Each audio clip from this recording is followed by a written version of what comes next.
세상에 내 믿음 약할 때 우리 주님은 내 손을 붙잡고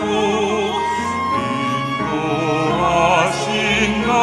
두려워 말아라. 놀라지 말아라. 내가 너와 함께하리라. 내가 너를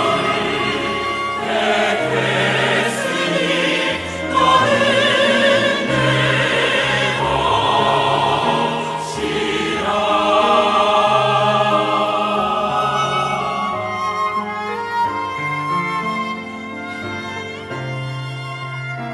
너는 고대롭고 존귀하며 사랑스런 나의 백성이라.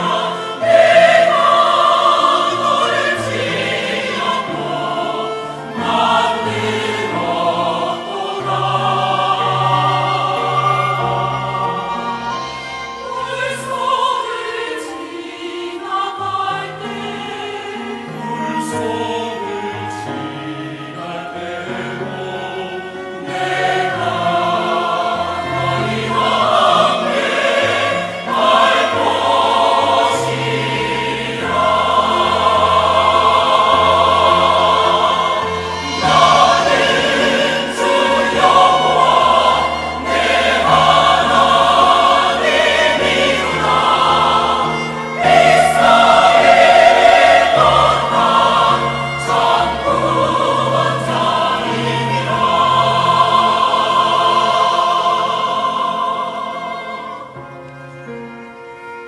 두려 말라. 나를 지켜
자, 오늘 함께 은혜 나누실 말씀은 고린도전서 11장 23절에서 26절까지 있는 말씀입니다. 신약성경 277페이지에 있습니다. 고린도전서 11장 23절에서 26절까지 있는 말씀입니다. 봉독해 드리도록 하겠습니다. 내가 너희에게 전한 것은 주께 받은 것이니 곧 주 예수께서 잡히시던 밤에 떡을 가지사 축사하시고 떼어 이르시되 이것은 너희를 위하는 내 몸이니 이것을 행하여 나를 기념하라 하시고 식후에 또한 그와 같이 잔을 가지시고 이르시되 이 잔은 새 피로 세운 새 언약이니 이것을 행하여 마실 때마다 나를 기념하라 하셨으니 너희가 이 떡을 먹으며 이 잔을 마실 때마다 주의 죽으심을 그가 오실 때까지 전하는 것이니라. 아멘.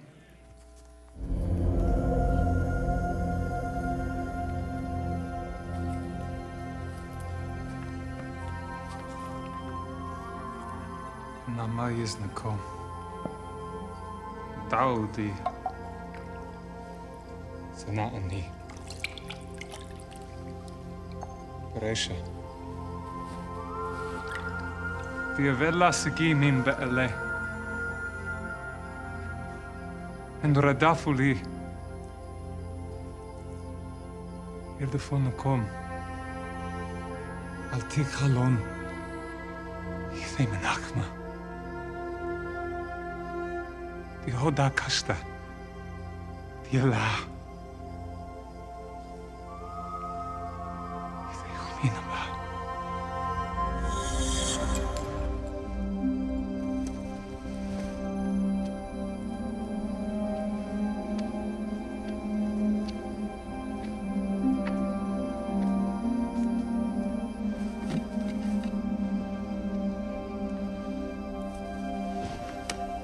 Tundra ai.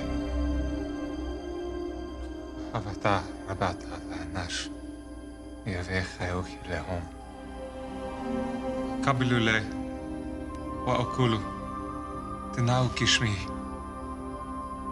Dilkomi hiv.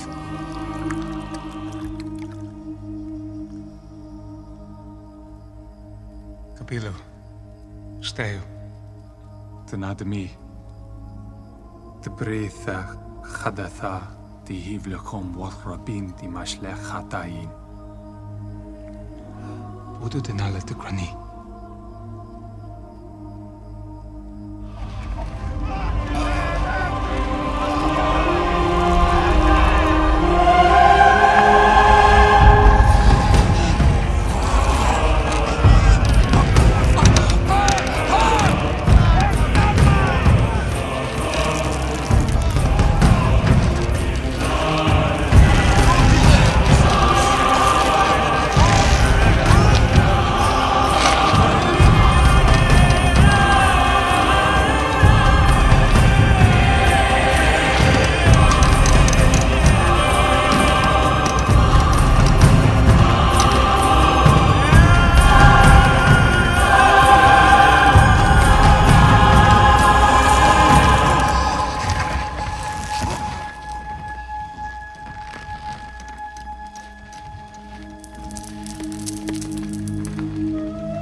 리더스 다이제스트라고 하는 잡지사에서 세계 역사를 움직였던 100가지의 사건에 대해서 조사를 하고 그 결과를 발표한 적이 있었습니다. 그 중에 우리에게 의미를 갖게 하는 것은 AD 60년대에 서기 60년대에 있었던 기독교인들에 대한 박해였습니다.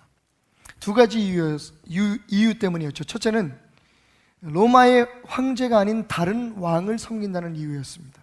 반역죄였죠. 두 번째 이유는 그들이 행하는 주의 만찬이라고 하는 롤서퍼라고 하는 특별한 의식 때문이었습니다. 그들은 사람의 살을 뜯어 먹었고 그리고 사람의 피를 마시는 의식을 모일 때마다 행했던 것입니다.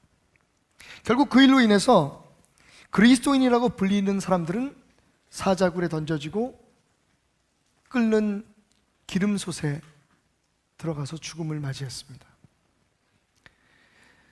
그럼에도 불구하고 오늘 말씀을 보니까 바로 그때쯤 AD 60년경의 초기 기독교인들의 공동체인 고린도 교회에서 여전히 그 죽음을 무릅쓴 주의 만찬, 즉 성만찬이 진행되고 있었다는 것을 우리는 말씀을 통해 볼 수가 있습니다. 이 고린도전서가 사도 바울이 AD 59년에서 62, 3년 사이에 쓴 편지로 알려져 있기 때문입니다. 초기 기독교인들은요, 그 무엇보다도 이 성찬식을, 주의 만찬을 소중하게 생각했습니다. 그 이유는 무엇일까요? 여러분, 항상 우리가 성찬 예식을 할 때마다 우리 눈앞에 보이지만 잊고 있었던, 아니 어쩌면 의미를 별로 두지 않았던 이 주님의 명령 때문입니다. 앞에 뭐라고 써 있죠, 여러분? 함께 읽어보겠습니다. 시작. 나를 기념하라. 사실은 정확히 말하면 오늘 사도 바울이 이야기한 것처럼, 그리고 누가복음에서 예수님께서 친히 말씀하신 것처럼 이를 행함으로 나를 기념하라. 바로 예수님의 그 명령 하나 때문에 초대 기독교인들은요, 예상되는 모든 위험과 심지어는 죽음의 위협에도 불구하고 모일 때마다 떡을 떼고 포도주를 함께 나누는 이 일을 멈추지 않았던 것입니다. 근데 여기 한 가지 궁금한 게 있습니다. 왜 예수님의 사역 속에 기억되고 기념되어야 될 그 수많은 일들 가운데, 어마어마한 기적들과 놀라운 역사들 속에 떡을 떼고 포도주를 마시는 이 평범하고 일상적인 일을 기념하라고 하셨을까요? 제가 만약 예수님이라면, 기억하니? 내가 죽은 나사로를 살렸던 그 현장을, 너희는 배고픈 백성들을 물고기 2마리와 보리떡 5개로 먹였던 그 오병이어의 기적의 현장에 있었지? 그뿐이냐? 내가 무리를 걸어오고 파도치는 바다를 잔잔케 했던 그 사건들을 기억하느냐? 나는 너희에게 그런 예수님으로 기억되고 기념되고 싶다, 그렇게 말씀하지 않으시고,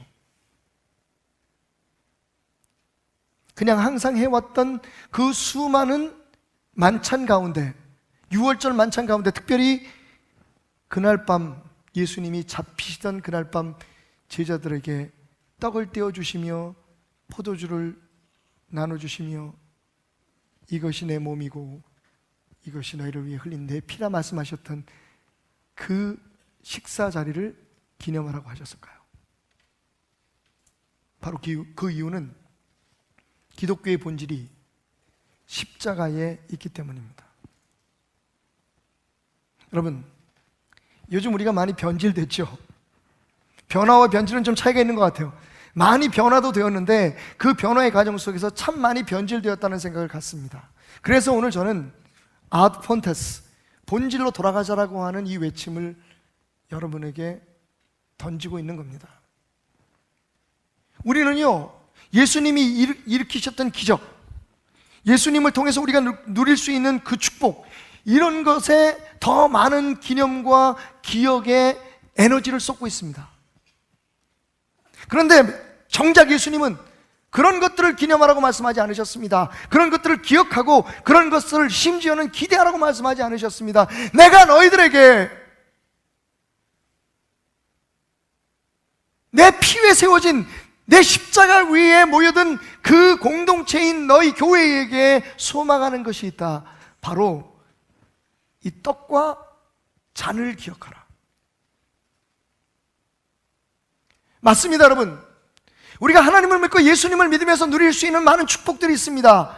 예수 그리스도의 십자가의 보혈의 능력 때문에, 그분을 통해서 우리에게 보여주신 하나님의 사랑 때문에, 그리고 우리에게 보장된 그 수많은 언약 때문에 우리가 누릴 수 있는 많은 축복과 우리가 누릴 수 있는 많은 은혜들이 있습니다. 하지만 그 모든 것들은 한 가지, 기독교의 본질, 예수 십자가의 보혈의 능력, 예수 그리스도의 대속의 은혜가 없이는 존재할 수 없는 것임을 기억해야만 합니다. 오늘 사도 바울은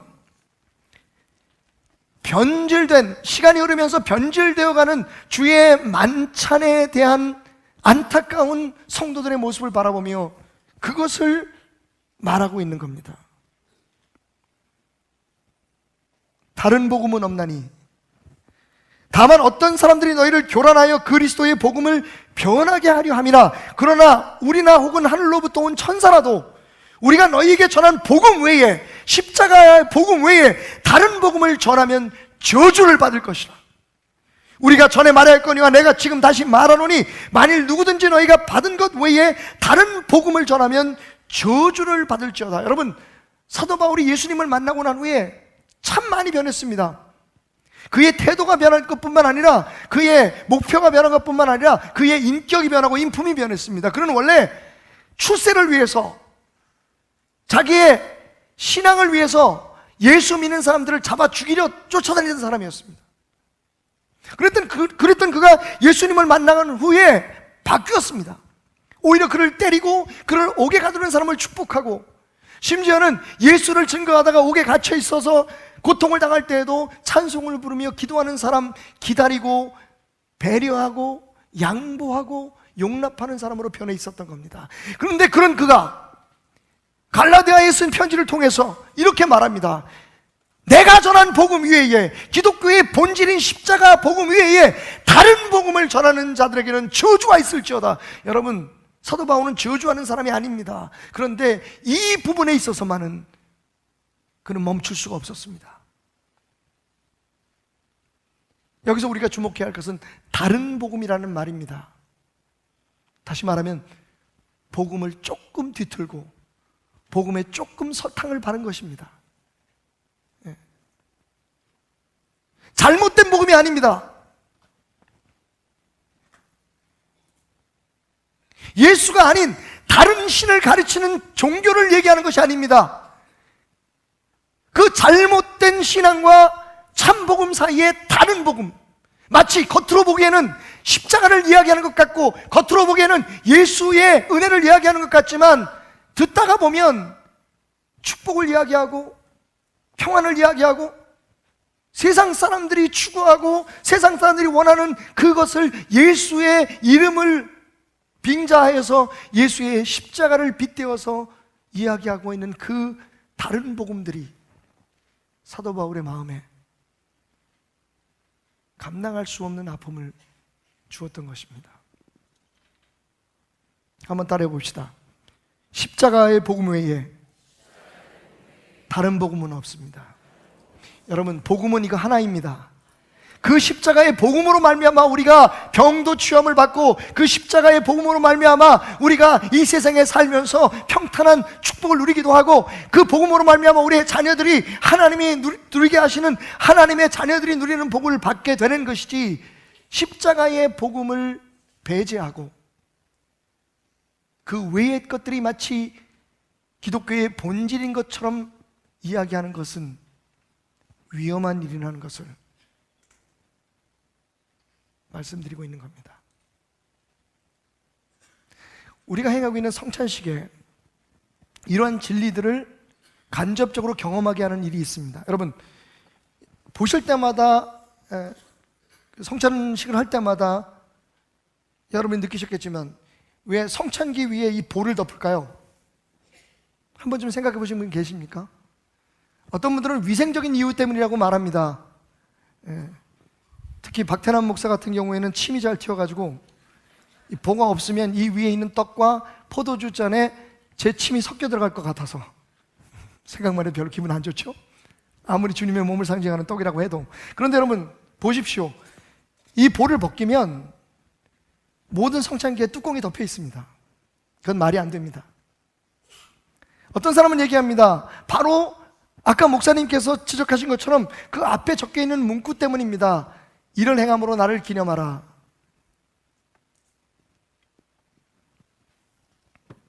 여러분, 사실은요, 이 볼을 덮기 시작한 것은 그 이전의 캐톨릭 전통 속에서, 그리고 중세 교회의 암흑기에 교회들이 가졌던 성찬식에 대한 이 떡과 잔에 대한 신비로운 미신을 가리기 위해서였습니다. 캐톨릭에서는 화채설이라는 게 있습니다. 중세 교회들은 그것을 신봉했습니다. 그래서 심지어는 떡을 받다가 그 떡을 떨어뜨리는 사람은 예수의 몸을 떨어뜨렸기 때문에 사형을 시켰습니다. 이 떡과 잔에 그들은 신비로운 능력이 있다고 생각해요. 실제적으로 이것이 입속으로 들어갈 때 화채설, 예수님의 몸으로 변한다고 생각했습니다. 예수님의 피로 변한다고 생각했어요. 그래서 이것을 먹으면 병이 낫고 이것을 행할 때에 아주 놀라운 기적들이 일어난다고 하는 미신들이 팽배했습니다. 그리고 교권은, 교회의 권세 있는 자들은 그것을 이용해서 사람들을 두렵게 했습니다. 종교개혁이 일어났습니다. 개신교에서도 동일하게 주님의 명령이니 이 예식을 행하긴 했지만, 스빙글리 같은 장로교 쪽의 계통에서는 그런 잘못된 의식을 갖고 성찬 예식을 하는 것을 금하기 위해서 성찬식을 1년에 4번만 하는 것으로 줄여버렸습니다. 그런데 그것만은 방법은 아니었어요.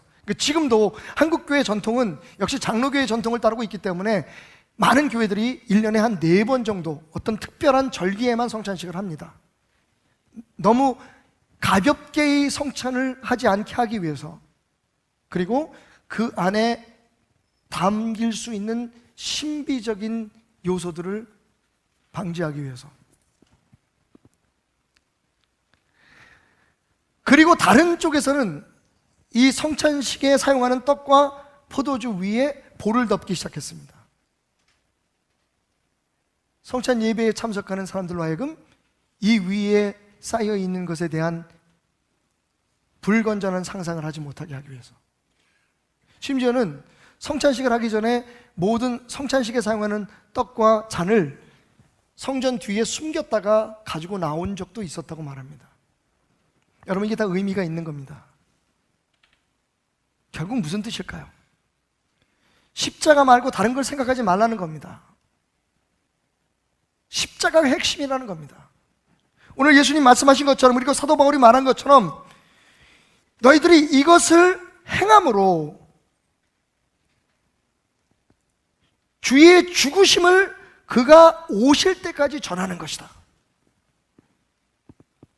주님이 행하신 어떤 기적이나 주님이 행하신 어떤 능력이 아니라 날 위해서 십자가에 피 흘려 죽으신 그 예수 그리스도로 말미암아 오늘 내가 이 자리에 있음을 기억하고, 그 그리스도의 사랑이 아니면 우리가 하나님 나라의 백성으로 살아갈 수 없다는 것을 증거하고 전하고 우리 스스로 깨달아 알라고 하는 것이 이 성찬 예식의 핵심이라는 겁니다. 그리고 그것이 기독교회의 본질입니다. 맞습니다, 여러분. 말씀드렸듯이 우리에게는 하나님이 약속하신 많은 축복들이 있습니다. 그런데 그것이 목적이 아닙니다. 그것은 이 목적을 우리가 잊지 않고 살아갈 때에 우리에게 주어지는 축복입니다. 말하자면 선물입니다. 그런데 이것이 주객이 전도된 세상에 우리가 지금 신앙생활을 하고 있습니다. 많은 교회들이 십자가의 고난, 십자가의 은혜, 그리고 예수님께서 우리에게 말씀하셨던, 그래서 나도 너희들에게 말한다, 너희를 부인하고 각자의 십자가를 지고 나를 쫓아오라고 하는 그 십자가의 복음에 대해 가르치기보다는 세상에서 어떻게 편안히 예수 때문에, 하나님 때문에 잘 맞고 잘 살까를 가르치고 있다는 것은 참으로 불행한 일이 아닐 수가 없습니다. 매일매일 십자가를 기억하고 기념하는 진짜 하나님의 사람들이 되시기를 주님의 이름으로 축원합니다.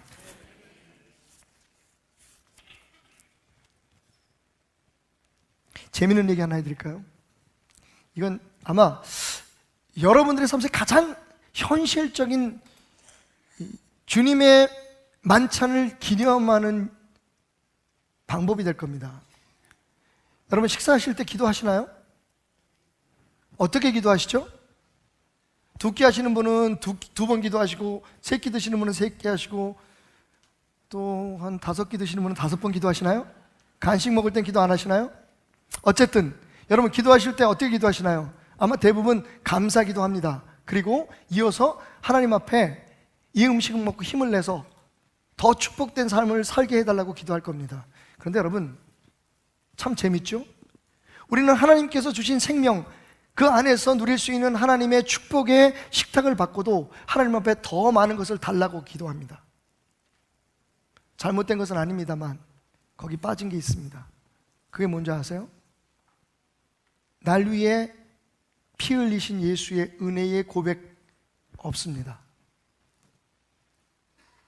여러분, 성찬은 말 그대로 일상적인 식사를 아주 특별한 의미로 바꿔놓으신 주님의 은혜에 우리가 화답하는 행위입니다. 유월절 식사예요. 주님과 함께 적어도 3년을 함께 했던 제자들이라면 3년 동안 적어도 3번은 했던, 안식일마다 함께 나눴던 식사, 그들이 함께 나눴던 만찬의 자리였습니다. 그런데 그날 특별히 예수님께서 이 떡과 잔에 의미를 부여하신 거예요. 오늘 저도 그날 사용했던 것과 동일한 난을 구해왔습니다. 무교병입니다, 여러분. 예수님께서 떡을 찢으시면서, 평소에 먹던 빵이에요. 6월절에 먹던 무교병입니다. 이걸 찢어서 제자들에게 나눠주시면서 이것은 너희를 위해 찢긴 나의 몸이다 라고 의미를 부여하신 거예요. 그리고 잔을 들어서 축사하시고, 식사가 다 끝나고 난 후에 잔을 들어서 축사하시면서 이 잔은 너희를 위해 흘린 피다 라고 이 평소에 마시던 음료인 포도주에 의미를 부여하신 거예요. 여러분, 우리가 식사할 때 드릴 수 있는 식사 기도는 축복의 통로입니다. 여러분이 지금 하고 있는 기도에 하나님 감사합니다, 오늘 이 맛있는 음식 주시고 우리에게 일용할 양식 주셔서 감사합니다, 이 음식 먹고 힘을 내서 하나님 더 열심히 살게 해주십시오, 거기다 딱 한 구절만 더 붙이세요. 이렇게 말입니다. 날 위해 그 몸 찢으시고 피 흘리신 주님의 사랑 위에 오늘 내가 살아갑니다. 그 은혜를 감사하며 살게 하소서. 내게 주어진 음식이나 내게 주어진 어떤 축복에 대한 감사에서 끝나는 게 아니라 그 모든 것들을 가능하게 했던, 내가 나 되게 하셨던, 내가 하나님의 자녀 될 수 있도록 하셨던 예수 십자가의 보혈의 은혜, 그 말 한마디만 집어넣어도 여러분, 여러분의 삶은 달라질 겁니다. 그게 바로 예수님께서 의도하셨던 이 떡은 너희를 위해 찢긴 나의 몸이요 이 잔은 너희를 위해 흘린 나의 피다, 그 일상적인 식사를 가장 은혜의 현장으로 끌고 가셨던 의미였던 겁니다. 어떻게 기도하라고요? 주셔서 감사합니다, 더 주십시오가 아닙니다. 주님, 십자가가 아니었으면 내가 오늘 여기 살아있을 수 없음을, 그 십자가의 은혜를 생각하며 오늘 하루를 살아내기를, 그게 바로 우리의 일상적인 식사를 성찬으로 주님과 동행할 수 있는 은혜의 기회로 만들 수 있는 비결입니다. 어렵지 않죠, 여러분? 아마 어려운 분들 계실 거예요. 평소에 식사할 때 기도 안 하시는 분들, 아마 이 자리가 학생들의 그 모임이었거나 청년들의 모임이었으면 분명히 그런 대답이 나왔을 겁니다. 저는 친구들한테 내가 예수 믿는다는 게 부끄러워서 기도 안 해요. 아, 밥 먹을 때 쪽팔리게 기도하고 밥을 먹어요? 여러분, 우리는 거기서부터 시작해야 합니다. 예수 십자가의 은혜 없이 오늘 나도, 우리 가정도, 우리 교회도 있을 수 없습니다 라는 고백. 두 번째로, 사도 바울의 가르침을 통해서 깨닫는 것은요, 깨닫는 이 성찬의 정신은 십자가 사랑 안에서 우리 모두가 하나라는 사실입니다.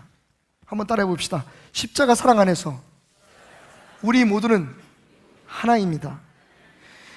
여러분, 이 사도 바울의 가르침을 이해하기 위해서 예수님 당시에, 그리고 초대교회에서 계속 이어왔던 그 성찬의 모습을 한번 우리가 상상해 볼 필요가 있습니다. 예수님의 성찬을 기록하고 있는 사복음서에도 나와 있지만 오늘 말씀에도 보면요, 분명히 이런 과정이 지속적으로 행해졌다는 것을 볼 수가 있어요. 먼저 사람들이 각자 자기가 먹을 음식을 가져옵니다. 그래서 그 음식을 차려놓고 그 중에 가장 리더격인 사람이, 가정이면 아버지가, 혹은 그게 교회라면 교회의 어떤 지도자가 떡을 들어서 먼저 식사를 시작하기 전에 축사를 합니다. 축복을 하는 거죠. 그리고 예수님의 명령에 따라 이 떡은 너희를 위해 찢긴 나의 몸이다, 이것을 먹음으로, 이것을 행함으로 나를 기념하라, 주님의 말씀에 따라 저도 이 떡을 여러분에게 나눠드립니다. 오늘 식사하시면서 주님의 십자가의 은혜 없이 우리가 이 자리에 있을 수 없었음을 고백합시다. 그리고는 다 나눠 먹고 난 후에 마치 에피타이저처럼 이런 축복의 시간을 갖고 난 다음에 본격적인 식사에 들어간 겁니다. 그런데 여기 문제가 생긴 거예요. 문제는 자기가 먹을 음식을 가져온 사람들이 신분에 따라서, 생활 수준에 따라서 음식의 차이가 달랐던 겁니다. 여러분, 우리가 주목해야 될 것은 최초의 예루살렘의 교회가 세워질 때 여러분 성찬의 모습이 어땠을까요?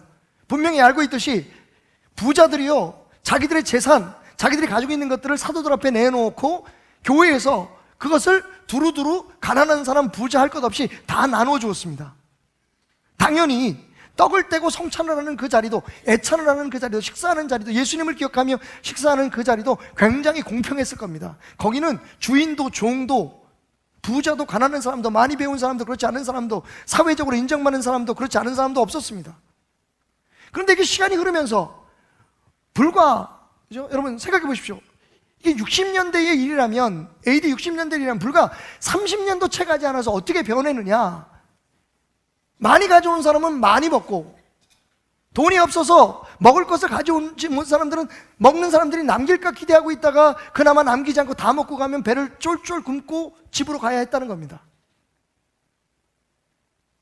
다시 말하면 교회 안에 다시 계급이 생겨나고 다시 신분의 차이가 생겨나고 많은 사람들이요, 교회 안에서 오히려 더 극심한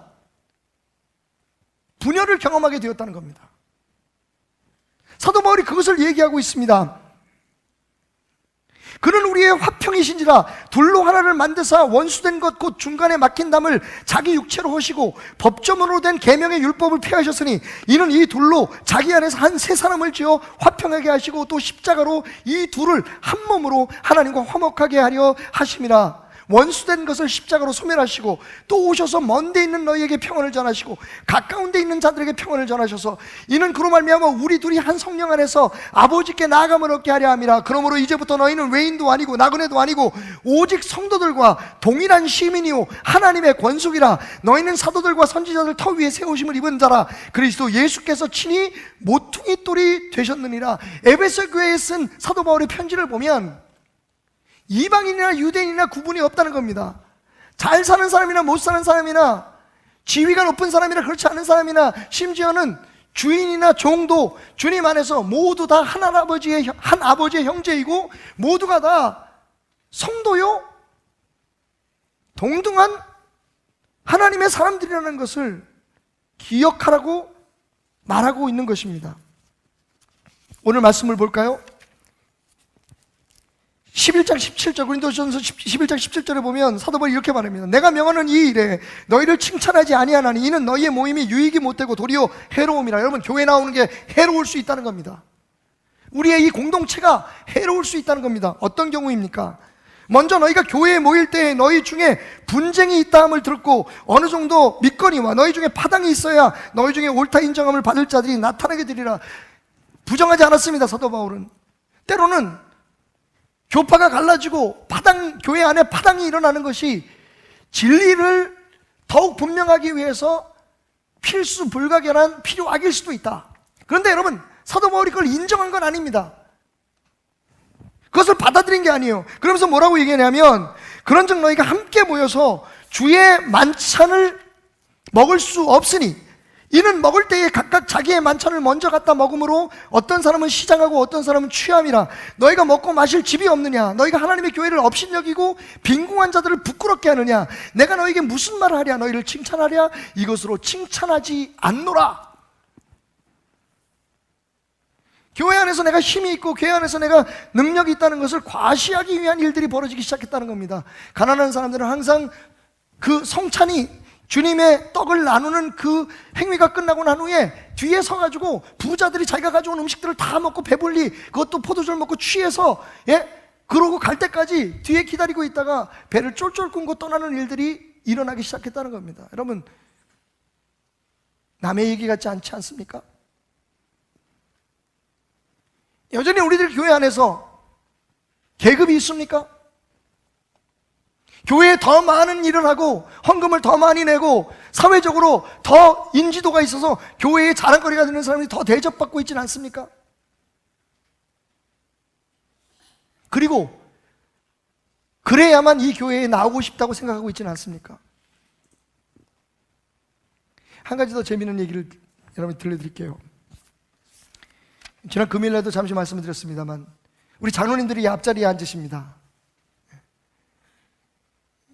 우리 베델교회는 거의 좌석에 구분이 없습니다만 특별히 어떤 장로교회들이나 그런 교회들을 가보면, 순복음교회 같은 데 가보면 장로석이 따로 있습니다. 옷도 따로 입으십니다.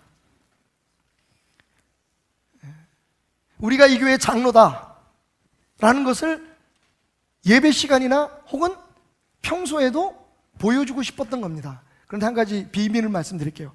여기 장로님들이 원래 언제부터 앞자리에 앉게 되셨는지 아십니까? 우리 교회는 하도 앞자리에 안 앉으려고 그러니까 장로님들이 우리 청지교회 때 결의를 했어요. 장로들부터 솔선수범해서 앞자리에 앉자. 그런데 원래 교회에서 장로들이 앞자리에 앉기 시작한 것은 설교자를 지키기 위해서였습니다.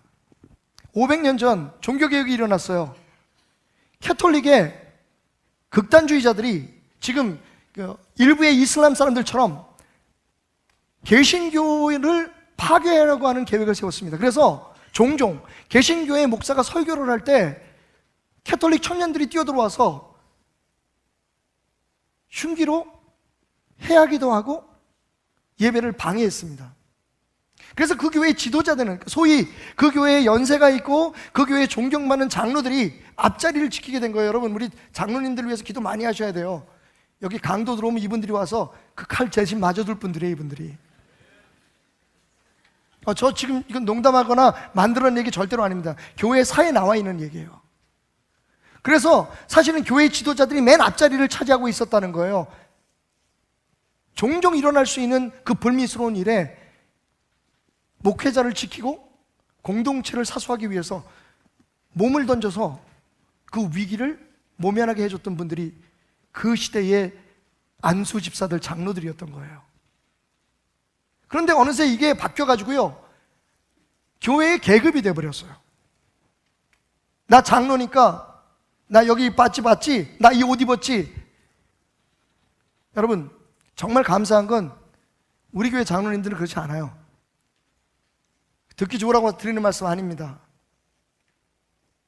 그럼에도 불구하고 우리도 모르게 우리 사이에 목사, 전도사, 장로, 권사, 안수집사, 이게 계급처럼 느껴질 수 있는 위험이 있다는 것 또한 인정하지 않을 수가 없습니다. 교회에 무슨 직분자가나 지도자가 되면 목소리가 커져요. 자기의 주장을 이루려고 앞장섭니다. 공동체를 위해서요? 그렇게들 얘기합니다. 그런데 대부분 사실은 자기를 내세우기 위할 때가 많습니다. 정말 공동체를 위한다면요, 양보할 수도 있고 포기할 수도 있어야 합니다. 부끄럽지만 제가 23년 동안 베델교회를 끌고 가면서 배운 겁니다. 여전히 많은 분들은 우리 목사님 참 고집도 세 라고 얘기하지만, 근데 요즘 그런 얘기 잘 안 들어요. 뭐 하는 일이 있어야지.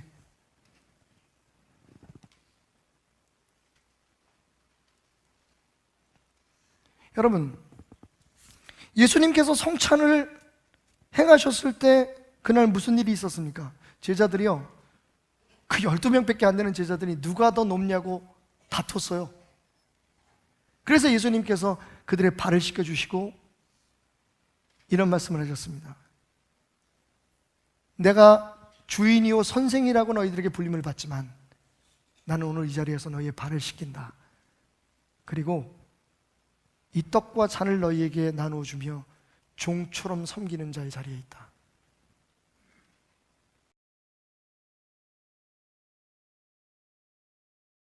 우리는 하나입니다, 여러분. 우리가 하나인 것을 방해하고 하나라고 느끼지 못하게 하는 것이 무엇입니까? 우리 교회 안에 어떤 특별한 사람들이 존재하는 겁니다. 여러분, 이 교회 안에는 물론 하나님 주신 질서에 따라서, 하나님의 영적 권위에 따라서 질서가 있지만, 그러나 이 교회는 차별받는 교회가 돼서는 안 됩니다.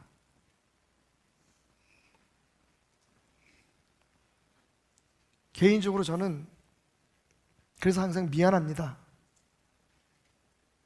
분명히 우리 교회 안에는 교회 공동체를 위해서 희생과 헌신한 이유로 존경을 받고 칭찬을 받고 많은 사람들 앞에 그 이름을 드러내야 될 사람들도 있습니다. 부족하지만 이 목사를 생각하고 개인적으로 위로해 주시고 섬겨주시는 분도 계십니다.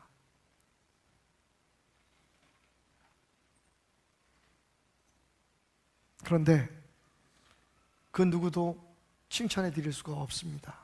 죄송합니다. 못하는 사람들이 있기 때문입니다.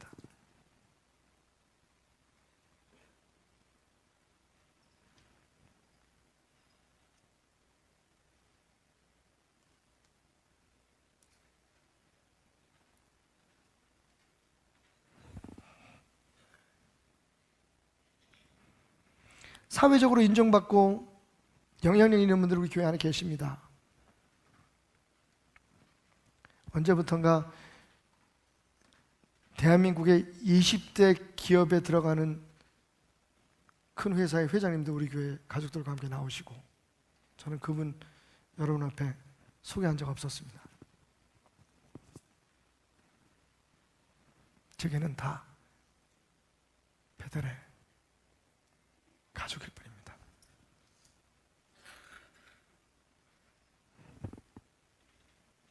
우리 장로님들도 권사님들도 심지어는 우리 교회 목사님들도 다 그렇게 생각하십니다. 어차피 우리가 잘나서 주어진 것이 아니기 때문입니다. 십자가 때문입니다. 세 번째로 사도 바울은 십자가의 은혜 앞에서 먼저 자신을 살피는 것이 성찬의 정신이라고 말합니다. 한번 따라해 볼까요? 십자가 은혜 앞에서 먼저 나를 살피자. 고린도서 11장 27절부터 32절까지의 말씀을 보면, 그러므로 누구든지 주의 떡이나 잔을 합당하지 않게 먹고 마시는 자는 주의 몸과 피에 대하여 죄를 짓는 것이라. 사람이 자기를 살피고 그 후에야 이 떡을 먹고 이 잔을 마실지니 주의 몸을 분별하지 못하고 먹고 마시는 자는 자기의 죄를 먹고 마시는 것이니. 그 다음에 참 충격적입니다. 그러므로 너희 중에 약한 자와 병든 자가 많고 잠자는 자도 적지 아니하니 우리가 우리를 살폈으면 판단을 받지 아니하려니와 우리가 판단을 받는 것은 주께 징계를 받는 것이니 이는 우리로 세상과 함께 정죄함을 받지 않게 하려 하십니다. 사실은 사도 바울이 이 말이 캐톨릭과 중세 교회의 오해를 갖게 했습니다. 다시 말하면 이 성찬식을 잘못하면 죽는다는 얘기예요. 병든 거. 우리 흔히 그런 얘기 합니다. 그 봐, 11조 안 하니까 집이 그따위가 되는 거야. 사업이 왜 안 되는 줄 알아? 교회 열심히 안 나와서 그래. 쉽게 할 수 있는 말입니다. 어찌 보면 사도 바울이 지금 성찬에 대해서 그렇게 이야기하는 것 같습니다. 그런데 그거 아닙니다, 여러분. 사도 바울이 얘기하는 것은 내 행위나 내 어떤 태도와 그리고 교회 안에서의 나의 예배조차도 공동체를 깨트릴 수 있는 일이 아닌가를 돌아보라는 겁니다.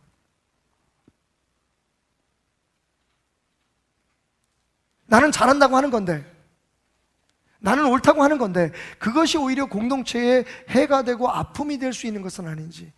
우리는 종종 우리 주변에 그런 일들을 참 많이 봅니다. 교회가 소송에 걸리고 서로 옳다는 사람들 때문에 다툼이 일어나고.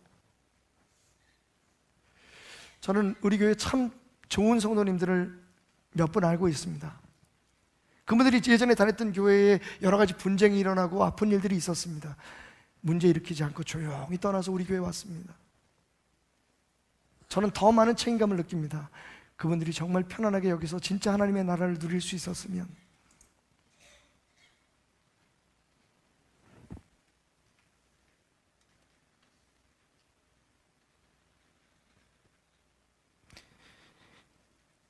여러분, 아무리 우리가 예수님을 믿고 교회에 나와서 예배를 드려도 우리가 십자가의 복음 앞에, 예수님의 말씀 앞에 우리 자신을 굴복시키지 않으면, 내가 하나님이 되고 내 생각이 옳다는 것을 증명하기 위해서 오늘 이 자리에 와 있다면, 우리는 오늘 예수님의 성찬의 의미를 제대로 이해하지 못하는 것입니다. 안타깝지만 꼭 드릴 말씀이 있습니다. 우리가 성장하지 않는 이유가 뭘까요? 왜 우리가 안 변할까요? 주님 말씀 앞에, 주님 권위 앞에 우리가 굴복하지 않기 때문입니다. 그냥 주님의 말씀은 참고사항입니다.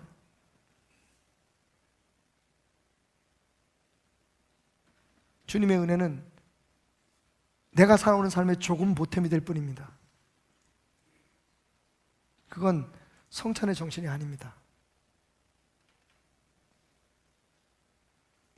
사실은 내가 주님 앞에 온전히 굴복하는 경험이 없다면 아무리 교회를 오래 다니고 아무리 직분이 높다고 해도 그 사람의 삶에 변화는 일어나지 않습니다. 그게 우리의 딜레마입니다. 시간이 지나면서 우리는 더 강해지고 그러면서 우리의 은혜는 더 약화됩니다. 오늘 아침에 말씀을 나누면서 우리 심의자들 그런 얘기를 했어요. 하나님이 하신 말씀 가운데 이런 말씀이 있어요. 내 생각은 너희와 다르다. 그 다음에 아마 하나님이 우리와 함께 있었으면 이렇게 말씀하셨을 거야. 알았니 이것들아? 제발 니네들 생각대로 내가 움직일 거라고 생각하고 너희들의 상상대로 내가 해줘야만 하나님이라고 생각하지 말라는 겁니다. 내 생각은 너희하고 달라. 그게 우리가 겪고 있는 모든 아픔의 대답입니다. 지금 우리가 겪고 있는 모든 시험의 이유입니다. 우리는 모를 뿐입니다. 왜? 하나님의 생각이 우리와 다르다는 것을 인정하지 못하고 있을 뿐입니다. 그래서 하나님은 저한테 이렇게 말씀하셨을 것 같아요. 대남아, 박 목사야, 내 생각은 네 생각하고 달라. 아파하지 마. 힘들어하지 마라. 네 기준으로 판단하고 네 생각으로 괴로워하지 마라. 내 생각은 너하고 달라. 알았니 이거 사. 언제나 제대로 된 목사 될래?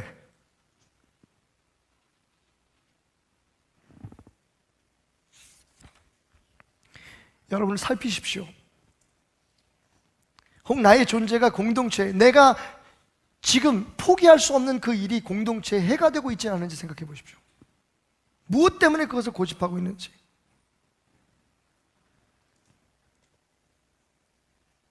결국 주님은 성찬 예식을 통해서 예수 공동체의 연합과 예수 공동체를 통해서 이루어질 하나님의 나라를 선포하셨던 겁니다. 마지막 네 번째로, 아마 이 말이 모든 것을 정리해 줄지 모르겠습니다. 십자가의 복음 공동체는 세상과 달라야 한다. 한번 고백해 볼까요? 우리는 세상과 다르게 삽니다. 그렇지 않으면 무엇으로 우리가 그리스도인이라고 주장하겠습니까? 세상이 원하는 것 우리도 원하고 그것을 얻기 위해서 세상의 방법대로 살아가는 것 똑같이 하면서 우리가 그리스도인이라고 얘기할 수 있는 근거가 뭘까요? 자, 마지막으로 여러분에게 재미있는 얘기 하나 더 드리겠습니다. 성찬과 관계되는 이야기. 여러분, 많은 사람들은 묻습니다. 왜 성찬식은 꼭 장로님들, 안수 집사님들만 집례하는데 동참하시죠? 그리고 많은 사람들은 이미 답을 알고 있습니다. 그건 저분들이 장로고 안수 집사이기 때문이야. 여러분, 사실 성찬의 정신이 뭡니까? 내가 주인이지만 너희를 섬긴다는 거 아닙니까? 이 자리에 장로님들이 파란 옷을 입고 안수 집사님들이 빨간 옷을 입고 나는 장로요, 나는 안수 집사요라고 서서 이 성찬 예식을 집례하는데 주도적인 역할을 하는 것은 그분들이 종이기 때문입니다. 교회 안에서 권위 있는 사람이기 때문에 권위 있는 사람만 주님의 몸과 피를 만질 수 있기 때문이 아닙니다. 종이기 때문입니다. 교회에는요, 디아코니아라고 하는 신학이 있습니다. 정신이 있습니다. 디아코니아라는 정신이 뭐냐 하면 종으로서 섬기는 정신입니다. 여러분, 집사라는 이름이 어디서 왔습니까? 디아코노스에서 왔어요. 디아코노스가 뭡니까? 종입니다. 어떤 종인 줄 아세요? 부엌에서 식당까지 음식을 날라주는, 이 지점에서 저 지점까지 음식을 날라주는 종을 디아코노스라고 하고 그들이 하는 행위를 디아코니아라고 얘기합니다. 그게 교회의 봉사예요. 이미 우리들의 교회에서는 묻혀버린 지 오래된 정신입니다. 예수님이 그 일을 하셨어요. 누가복음에 보면 예수님께서 이렇게 말씀하십니다. 또 그들 사이에 그중 누가 크냐 하는 다툼이 난지라 예수께서 이르시되 이방인의 임금들은 그들을 주관하며 그 집권자들은 은인이라 칭함을 받으나, 사회에 나가서 만약에 우리가 여기가 회사라면 담임 목사가 대표이사고, 그리고 장로님들이 무슨 이사들이고, 그죠? 그러면 이분들이 대접받아야 되는 게 맞아요. 그게 예수님의 말씀입니다. 그런데 너희는 그렇지 않을지니 너희 중에 큰 자는 젊은 자와 같고 다스리는 자는 섬기는 자와 같으니라. 앉아서 먹는 자가 크냐 섬기는 자가 크냐? 앉아서 먹는 자가 아니야. 그러나 나는, 예수님은, 그러나 나는 섬기는 자로 너희 중에 있노라. 여러분, 이 앞에 나와서 제가 오늘 사실은 성찬식을 다시 한번 해볼까라고 생각을 했어요. 그런데 하지 않았던 이유는 우리 장로님들이 앞에다 세워놓고 이 설교는 못하겠더라고요. 그런데 여러분 들으셔야 돼요. 앞에 나오셔서 이걸 집례하는 분은 종이기 때문에 하는 겁니다. 아니, 종처럼 섬기겠다는 마음을 하는 거예요. 이거 권위 아닙니다. 어깨에 힘 들어가면 안 돼요. 반대로 성도들은 어떻게 생각합니까? 이렇게 섬기는 종들에 대해서 감사하는 마음을 가져야 돼요. 축복해야 됩니다. 이게 진짜 교회예요. 마치 법인 것처럼 만들어 놓고, 이 사람들은 장로니까, 이 사람은 안수집사니까, 원사니까, 이 사람들만, 이 목사니까, 이 사람들만 집례할 수 있어. 그래서 마치 그게 대단한 권위요 특권인 것처럼 이야기되는 그 성찬식은 잘못된 겁니다, 여러분. 지금 디아코니아를 하시는 겁니다.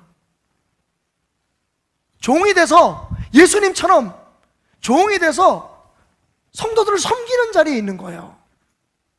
자, 이렇게 설교하면 끝나고 난 다음에 틀림없이 누군가 제게 다가와서 이럴 거예요. 테나마 이리 와봐. 그러시면 안 됩니다. 근데 한두 번 장난으로 하는 건 제가 받아주겠어요. 예? 강만혁 장로, 당신 종이라며 일로 와봐. 이거 좀 주소. 한두 번 그러면 우리 장로님 웃으면서 하실 거예요. 근데 많이 그러면 싸대기 맞습니다. 무슨 뜻인지 아시겠죠, 여러분? 그게 교회예요. 그게 성찬이에요. 그게 우리의 일상의 그 평범한 밥을, 내가 살아가는 이유, 내가 살아야 할 모습, 내가 추구해야 할 목적이 무엇인지를 깨닫게 해주는 성만찬의 의미요, 목적이요, 비전인 것입니다. 여러분, 기념한다는 말은 뭘까요? 과거에 일어난 어떤 일을 현실화, 현장화한다는 거예요. 그냥 기억한다는 얘기 아닙니다, 여러분. 추억한다는 얘기도 아닙니다. 그런 일이 있었지, 그걸 생각하려는 게 아닙니다. 기념한다는 건요, 여러분, 우리가 6.25를 기념하고 우리가 현충일을 기념하는 게 뭡니까? 그때 그 죽은 분들의 은혜로 말미암아 지금 이 나라가 이렇게 서 있고 그 위에 내가 살아가고 있다는 것을 다시 한번 느끼는 거 아닙니까? 예수님께서 왜 모일 때마다 너희가 떡을 떼며 나를 기념하라고 말씀하셨을까요? 예수의 죽음이 2000년 전의 사건으로 끝난 게 아니라는 겁니다. 지금도 여전히 예수를 믿는다고 하면서 주의 일꾼이라고 말하면서도 부족하고 연약하고 내 고집 부리고 내가 시간만 나면 하나님 자리에 올라가려고 하는 우리의 어리석음을 위해서 예수님은 지금도 여전히 그 십자가의 사랑으로 우리를 돕고 계신다는 것을 지금 알라는 겁니다. 그 사랑으로 하나 되고 섬기고 기다리라는 겁니다. 저는 사도 바울의 이 마지막 권면이 참 마음에 와 닿습니다. 그런즉 형제들아, 먹으러 모일 때에 서로 기다리라. 만일 누구든지 시장하거든 집에서 먹을지니 이는 너희의 모임이 판단받는 모임이 되지 않게 하려 함이라. 그 밖의 일들은 내가 언제든지 갈 때에 바로 잡으리라. 여러분, 사도 바울이 직접 가서 하고 싶은 말이 많았는데 그 이전에 가기 전에 꼭 해주고 싶은 말이 이거였어요. 성찬식 좀 제대로 해라. 성찬의 의미를 좀 제대로 알아라. 그러면서 뭐라고 얘기하냐면 먹으러 갈 때 기다려라. 교회 가서 나 이렇게 잘 산다, 나 이렇게 능력 있다는 걸 과시하려고 가는 곳이 아니라, 내가 뭘 받으려고, 내가 뭘 인정받고 내가 받으려고 가는 곳이 아니라 섬기러 가는 곳이 교회라는 것을 기억해라. 그 섬김 속에서 오히려 우리가 은혜를 받게 되고 자라게 된다는 것을 기억해라. 그래서 뭐라고 얘기합니까? 가난한 사람들, 먹을 것이 없어서 그냥 빈손으로 오는 사람들이 먹을 때까지 너희들 가져온 거 다 먹을 때까지 기다려라. 그리고 너희는 있으니까 집에 가서 먹으면 되잖아. 이게 교회입니다, 여러분. 우리가 교회에 나와서 여전히 불평이 있고 원망이 있고, 심지어는요 누군가 정말 정성 들여서 만들어진 음식을 불평하는 이유는 뭡니까? 성가대에 대해서 불평하고 목사 설교에 대해서 그건 좀 그럴 수 있다고 내가 내 입으로는 얘기 안 하고, 어쨌든 여러 가지 모든 일들에서 불평하는 이유는 여기 여러분들이 대접받으러 왔다고 생각하기 때문이에요. 그 먼 길을 왔고 빗길을 왔고 헌금을 냈고, 여러분들이 이 교회에 온 이상 이 교회에 섬기는 담임 목사나 장로들이나 모든 식당의 봉사자들은 우리를 만족시켜야 될 의무가 있다고 생각하는 겁니까? 그렇습니까, 여러분? 그게 성찬의 정신입니까? 대접은 집에서 받으시라는 거예요.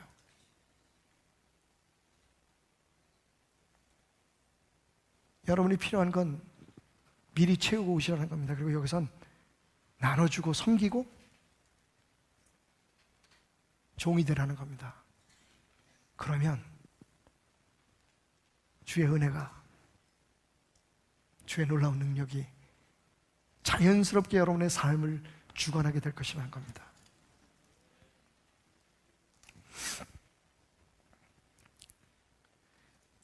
(1966년에) 북베트남에 대대적인 미군의 공습이 있었습니다. 안타깝게도 공습이 실패하면서 수많은 공군 파일럿들이 베트남 베트콩에게 포로가 되고 말죠. 그들은 각자 독방에 갇히게 됩니다. 그런데 이 사람들이 서로 처음에는 절망하다가 거기에 군목 출신의 장교가 하나 있었어요. 팀 커티스라고. 그 사람이 처음 공군 파일럿이면 누구나 다 알고 있는 모르스부호로 하나님의 말씀을 전송하기 시작했습니다. 대나무로 만든 속이 빈 그 창살을 두드리니까 소리가 울렸어요. 밤이 되면요 조용한 가운데 짐승 소리만 나는데 거기 대나무를 두드리는 소리가 땅 따당 따다당 땅 따당. 내가 산을 향하여 눈을 들리라. 나의 도움이 어디서 올고. 그럼 저쪽 한 구석에서 여호와는 나의 목자시니 내게 부족함이 없으리로다. 그렇게 그들은 몇 달을 견뎌냈습니다. 그러던 어느 날 수용소장이 그들을 부르는 겁니다. 그리고는 이렇게 얘기했습니다.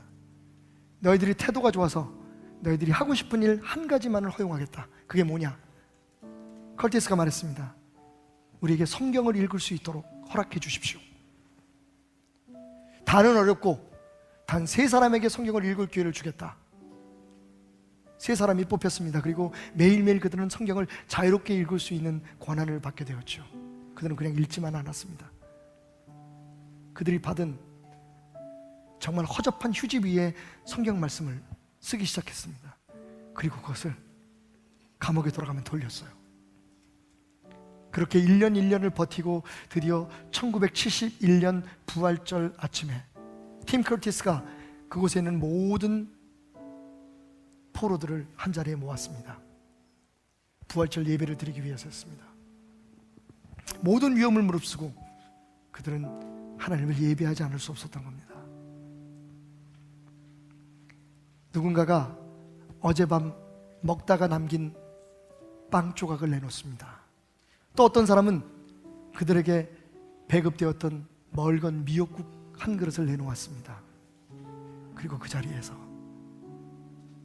먹던 빵과 미역국으로 주의 만찬이 시작됐습니다. 컬티스가 눈물을 흘리며 떡과 잔을 들어 축사하고 이것을 행함으로 나를 기념하라 말하는 순간 누군가 할 것 없이 나 같은 죄인 살리신 그 은혜 놀라워 라는 찬양이 그들의 입에서 흘러나오기 시작했습니다. 그 얼마 되지 않은 빵을 서로 나누어 받고 미역국을 마시면서 그들은 보았습니다. 고문을 받아서 빠져버린 손톱 사이에서 흘러나오는 피, 고막이 터지고 손가락에 대나무 꼬챙이가 꽂혔던 그 자리에서 까맣게 굳어진 핏덩어리를 보면서 그들을 위해 십자가에 피 흘린 예수님이 지금도 그들과 함께 하신다는 사실을 생각해 냈던 겁니다. 그렇게 그들은 믿음으로 포로 생활을 마치고 고국으로 돌아올 수 있었습니다. 여러분, 식사하실 때마다 기도하십시오. 주님 은혜 아니면 난 살 수 없고, 지금 이 순간 주님의 은혜 내게 필요합니다. 성찬은 밥입니다. 그 일상의 밥을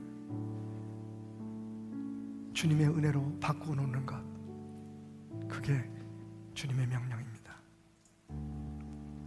이 떡은 너희를 위해 찢긴 나의 몸이다. 이것을 행함으로 나를 기념하라.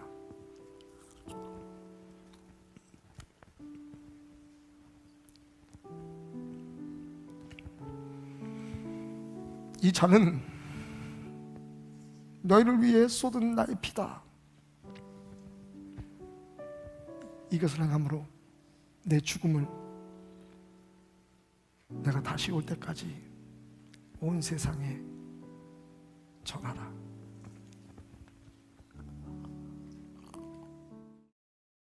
할렐루야. 우리 하나님께 영광의 박수로 이 시간 귀한 예배의 문을 활짝 열겠습니다. 아멘. 주님 홀로 영광을 받으시옵소서. 오직 내 평생 사는 동안 주님 한 분만을 찬양하기 원합니다. 우리 같이 입술로 고백하며 이 시간 예배하겠습니다. 내 평생 사는 동안 주 찬양하리. 여호와 하나님 내 주를 찬양하리. 주님을 묵상하니 즐겁도다. 내 영혼 주 안에서 참 기쁘리. 내 평생 사는 동안, 내 평생 사는 동안 주 찬양하리. 여호와 하나님 내 주를 찬양하리. 주님을 묵상하니 즐겁도다. 내 영혼 주 안에서 참 기쁘리. 내 영혼아 주님을, 내 영혼아 주님을 송축하라. 내 영혼아 주님을 찬양하라. 내 영혼아 주님을 송축하라. 내 영혼아 주님을 찬양하라. 우리 한 번 더 고백합니다. 내 평생 사는 동안, 내 평생 사는 동안 주 찬양하리. 여호와 하나님 내 주를 찬양하리. 주님을 묵상하니 즐겁도다. 내 영혼 주 안에서 참 기쁘리. 내 영혼아 주님을, 내 영혼아 주님을 송축하라. 내 영혼아 주님을 찬양하라.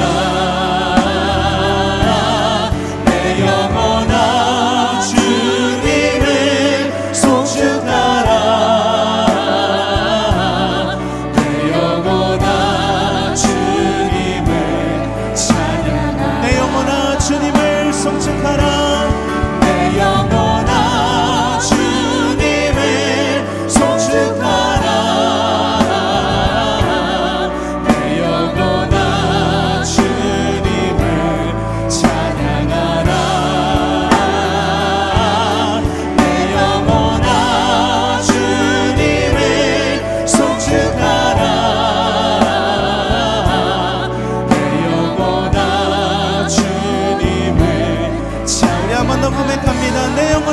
주님을 송축하라. 내 영혼아 주님을 송축하라. 내 영혼아 주님을 찬양하라. 내 영혼아 주님을 송축하라. 내 영혼아 우리 마지막으로 한 번 더 고백합니다. 내 영혼아 주님을, 내 영혼아 주님을 송축하라. 내 영혼아 주님을 찬양하라. 내 영혼아 주님을 송축하라. 내 영혼아 주님을 찬양하라. 할렐루야. 우리 주님께 영광의 박수 올려드립니다. 오늘 이 시간 나의 영혼이 주님을 찬양하고 성축하기 원합니다. 주님 홀로 영광을 받아주시옵소서. 주님께 나아갑니다. 할렐루야. 오늘도 귀한 믿음으로 주님의 얼굴을 바라보기 원합니다. 주님의 영상을 닮아가는 베델의 모든 성도님들 되길 원합니다. 우리 다 같이 일어나서 박수 치면서 주님께 기뻐하며 찬양합니다. 나는 믿음으로, 나는 믿음으로 주 얼굴 보리. 아침에 깰 때에, 아침에 깰 때에 주 영상에 만족하니 나 주님 나를 원하네. 믿음으로 주 얼굴 보리. 나는 믿음으로, 나는 믿음으로 주 얼굴 보리니 아침에 깰 때에 주 영상에 만족하니 나 주님 나를 원하네. 믿음으로 주 얼굴 보리. 우리 한 번 더 고백합니다. 나는 믿음으로, 나는 믿음으로 주 얼굴 보리니 아침에 깰 때에 주 영상에 만족하니 나 주님 나를 원하네. 믿음으로 주 얼굴 보리. 한 번 더 고백합니다. 나는 믿음으로 주 얼굴 보리니, 나는 믿음으로 주 얼굴 보리니 아침에 깰 때에 주 영상에 만족하니 나 주님 나를 원하네. 믿음으로 주 얼굴 보리. 나는 믿음으로 주 얼굴 보리니, 나는 믿음으로 주 얼굴 보리니 아침에 깰 때에 주 영상에 만족하니 나 주님 나를 원하네. 믿음으로 주 얼굴 보리. 나 주님 닮기 원하네. 나 주님 닮기 원하네. 믿음으로 주 얼굴 보리. 한 번 더, 나 주님 닮기 원하네. 나 주님 닮기 원하네. 믿음으로 주 얼굴 보리. 우리 마지막으로 한 번 더 고백합니다. 나 주님 닮기 원하네.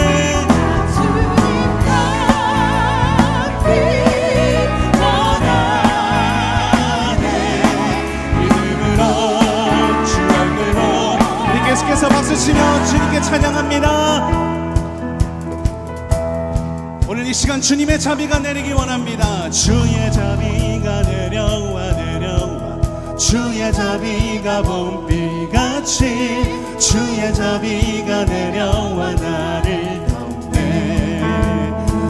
자비가 내려와 주의 자비가 내려와 내려와 주의 자비가 봄비같이 주의 자비가 내려와 나를 우리 한 번 더 다 같이 주의 자비가 내려와 주의 자비가 내려와 내려와 주의 자비가 봄비같이 주의 자비가 내려와 나를 덮네 한 번 더 주의 자비가 내려와 주의 자비가 내려와 내려와 주의 자비가 봄비같이 주의 자비가 내려와 나를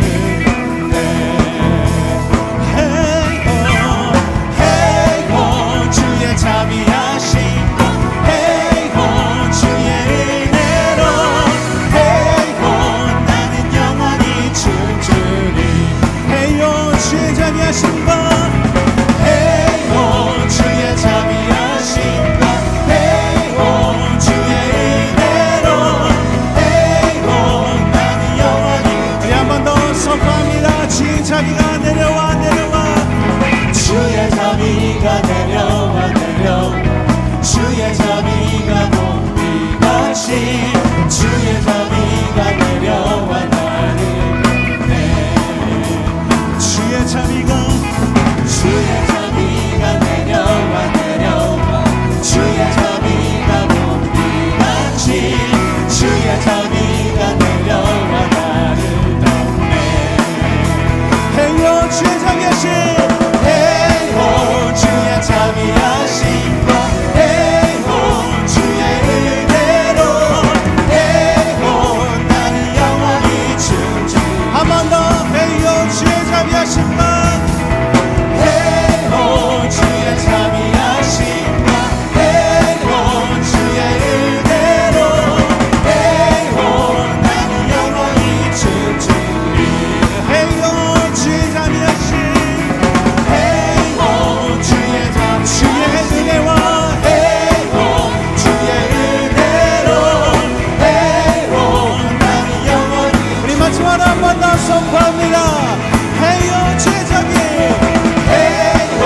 주의 자비하심 것 헤이호 주의 은혜로 헤이호 나는 영원히 춤추리 할렐루야 주님께 박수 나갑니다 우리 주의 자비하신 것 인자하신 곳에 내려 주님께 찬양과 영광으로 나갑니다 할렐루야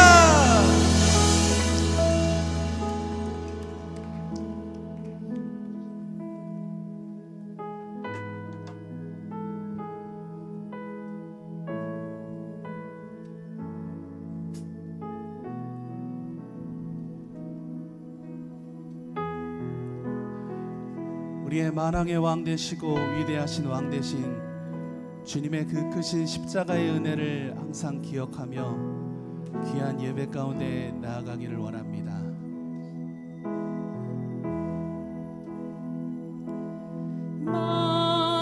만왕의 왕 내 주께서 왜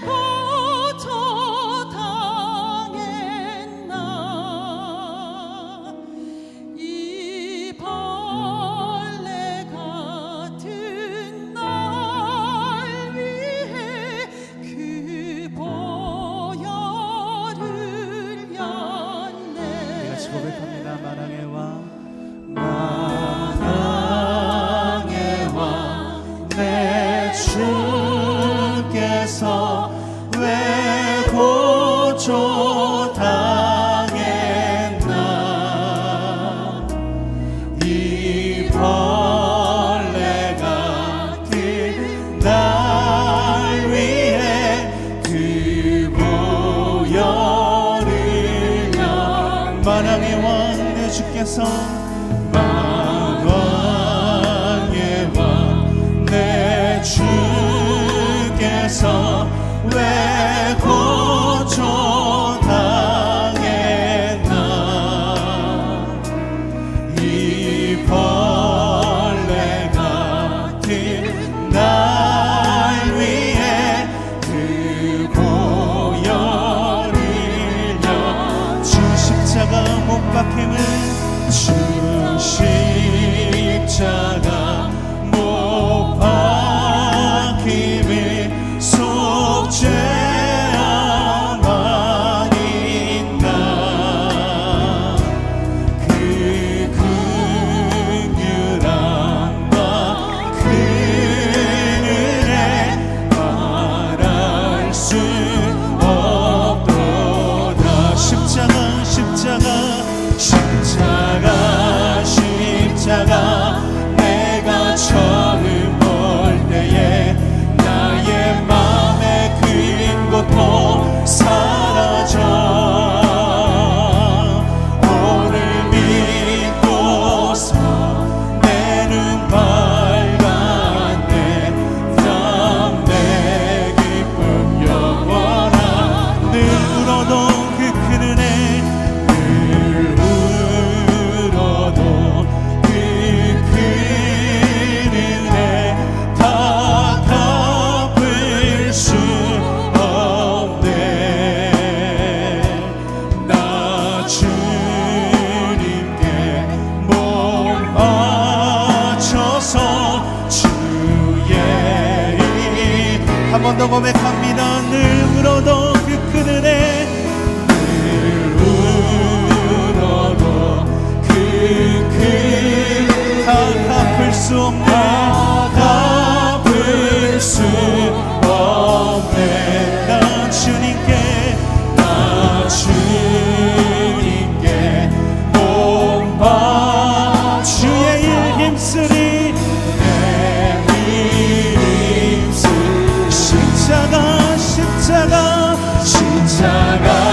십자가 내가 처음 볼 때에 나의 맘의 그 고통 사라져. 오늘 믿고서 내 눈 밝았네. 참내 기쁨 영원한. 십자가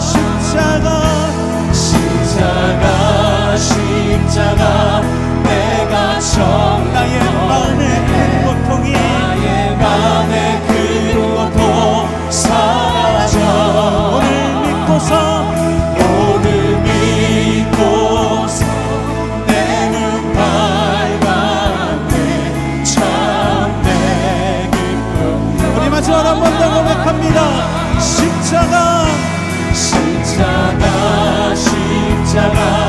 내가 처음 볼 때에 나의 맘의 그 고통 사라져.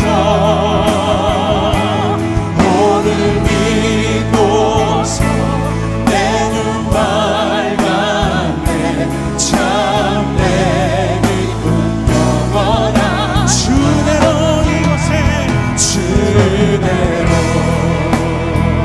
이곳에 서인데 주인제에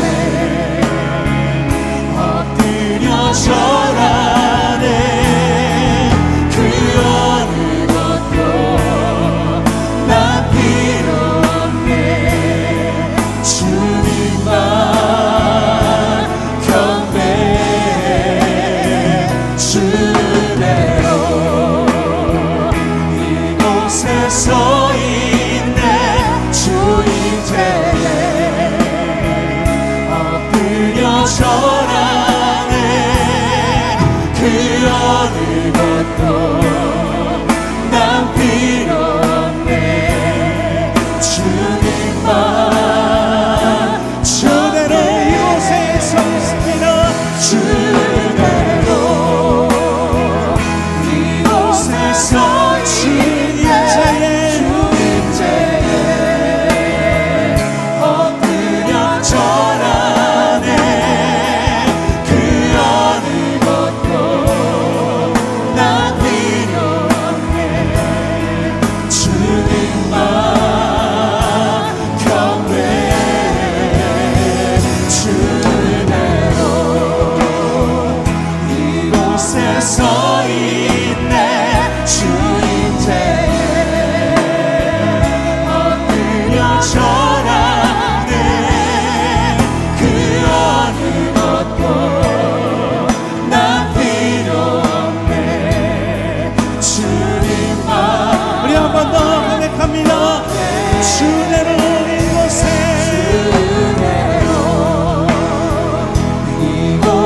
주인제에 엎드려 절하네 그 어느 것도 난 필요 없네 주님만 경배 주내로 이곳에 서 있네 주인제에 엎드려 절하네 그 어느 것도 난 필요 없네 주님만 경배 주내로 이곳에 서 있네 주임제에 엎드려 절하네 그 어느 것도 난 필요 없네 주님만